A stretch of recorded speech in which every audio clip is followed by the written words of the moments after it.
Sétimo ano, adição e subtração de números inteiros. Essa é a nossa primeira revisão. Para falar sobre esse assunto, vamos primeiro falar sobre módulo de um número inteiro. Então, o módulo de um número inteiro pode ser interpretado como sendo a distância desse número até a origem, até o zero. Como assim? Vamos, por exemplo, ver aqui, digamos que a gente queira calcular o módulo de 2. A gente vai usar aqui duas barrinhas verticais para representar o módulo. Então, o módulo de 2 é a distância do 2 até a origem. Mas a distância do 2 até a origem vai ser de exatamente 2 unidades. Vamos ver outro exemplo? Digamos que eu queira calcular agora o módulo de 5. Então, qual que é a distância do 5 até a origem? Ora, pega aqui o 5. Do 5 que está aqui até a origem, até o zero, são quantas unidades? Bem, se a gente começar a contar aqui, 1, 2, 3, 4, 5. Então, a distância do 5 até a origem são de 5 unidades. Vamos ver agora com números negativos como é que funciona. O que seria o módulo, por exemplo, de menos 3? O módulo de menos 3. Então, a distância do menos 3 até aqui o zero, até a origem. A distância do menos 3 até a origem vai ser de 1, 2, 3 unidades. Então, o módulo de menos 3 é simplesmente 3. Vamos ver outro exemplo? O que é o módulo de menos 7? Então, o menos 7, por exemplo, está aqui, e a distância dele até a origem vai ser de quanto? 1, 2, 3, 4, 5, 6, 7 unidades. Então, o módulo de menos 7 é simplesmente 7. Bem, outra coisa que a gente precisa combinar aqui para entender o assunto é o seguinte: o sinal positivo vai significar ter, vai significar ganhar alguma coisa. E quando a gente vê o sinal negativo, isso aqui vai representar uma dívida, vai representar pagar. Vamos tentar lembrar disso? Então, esse assunto vai estar separado em duas partes, em dois casos, sinais iguais e sinais diferentes. Vamos ver primeiro sinais iguais. O que está dizendo aqui? Então, quando os sinais são iguais, somamos os módulos dos números e repetimos o sinal. Vamos ver aqui esse exemplo. Você tem aqui 4 mais 2. Então, os dois sinais são iguais, são dois sinais positivos. E se você tem 4 e você tem 2, no final das contas você tem mais 6. Então, note que a gente somou simplesmente o módulo de 4 com o módulo de 2 e repetiu o sinal de mais. Se eu tenho 5 e eu tenho 3, no final eu tenho 8. Eu tenho mais 8. A gente somou o módulo de 5 com o módulo de 3 e repetiu o sinal de positivo. Agora, olha só esses outros dois casos aqui. Também são sinais iguais. Só que eu tenho menos 7 e menos 2.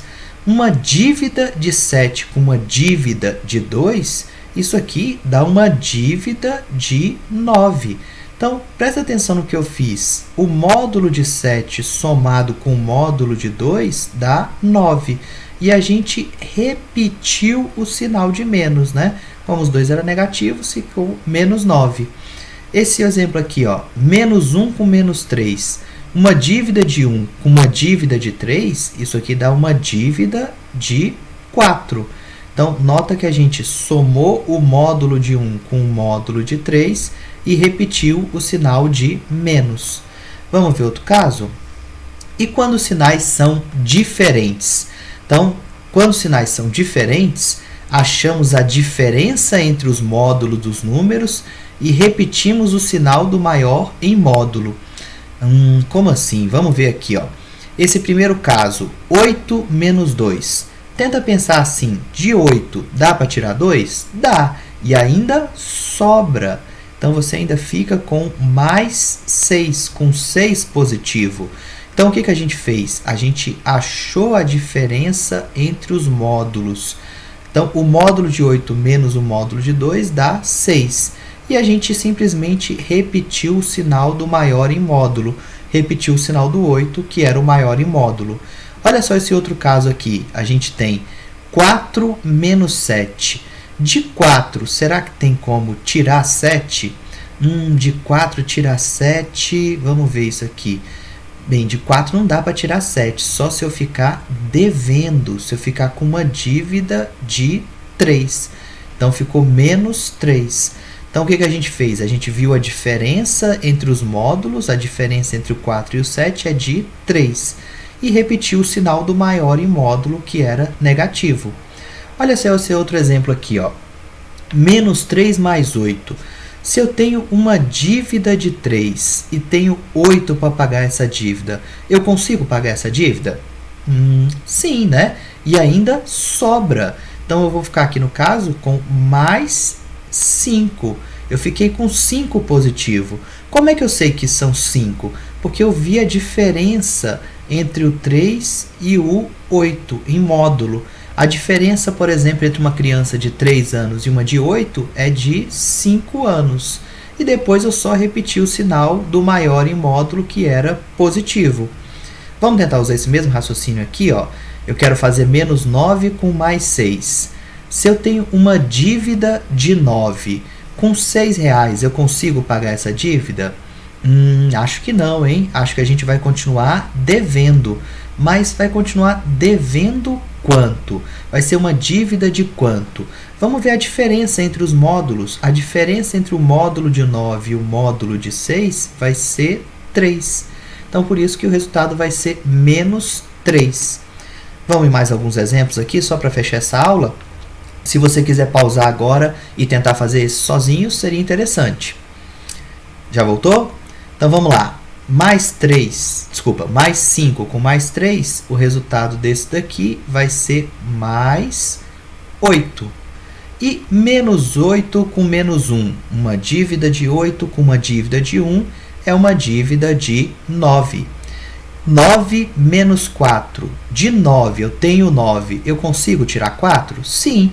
Ainda me sobra 5. Pode ser mais 5 ou simplesmente 5. Olha esse aqui. De 6 positivo, tem como tirar 9? De 6 tirar 9? Acho que não, hein? A gente vai ter que ficar devendo. Mas vai ficar devendo quanto? Devendo 3. Como é que eu achei esse 3? Pensa no módulo de 6 e no módulo de 9. 9 tirou 6, ficou 3, mas ficou negativo, né? Porque a dívida era maior do que o que você tinha. Menos 7 com mais 5. Se você tem uma dívida de 7 com alguém e chega com R$5, você consegue pagar essa dívida? Acho que não, hein? Acho que você vai ficar devendo alguma coisa ainda. E quanto você vai ficar devendo? Pensa no módulo. Módulo de 7, módulo de 5, se eu fizer a diferença, vai dar 2. Você vai ficar devendo 2. Último exemplo de hoje aqui. Menos 4 com mais 9. Se você tem uma dívida de 4 e tem 9 para pagar essa dívida, dá para pagar ela? Dá, né? E ainda sobra. Sobra quanto? Sobra 5. Então, você ficou com 5 positivo. Pessoal, façam suas anotações, bons estudos e até mais.